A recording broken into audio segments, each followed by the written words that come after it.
గొడవ గొడవ గొడవ గొడవ గొడవ గొడవ అక్క గొడవ అక్క ఏమైంది అక్క గొడవ బావ ఏమైంది? 2 రోజులు బట్టి గొడవలు లేవు కదా గొడవ. అందుకని చెప్పేసి గొడవ. ఫిట్స్ వచ్చినట్టు గొడవ. అది ఏదో ఒకటి చేస్తా గొడవ గొడవ గొడవ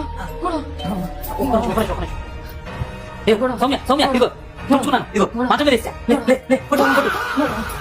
లే, సౌమ్య సౌమ్య ఇదిగో ఇదిగో చెప్పులతో బెడ్రూమ్లోకి వచ్చాను సౌమ్య ఇదిగో ఇదిగో నీ ఫ్రెండ్కి లైక్ కొట్టా నీ ఫ్రెండ్కి లైక్ కొట్టా చూడు హలో అమ్మా రాత్రి నువ్వు బిర్యానీ చేసావు చూసావా అసలు అద్దరిపోయిందమ్మా ఆవిడ అసలు ఎందుకు పనికిరాదు ఆ విషయంలో నువ్వు బిర్యానీ చేయడంలో చాలా గొప్పదానం చేతులు ఏముందమ్మా అమృతం ఉంటది అసలు మా ఆవిడ ఎందుకు పనికిరాదమ్మా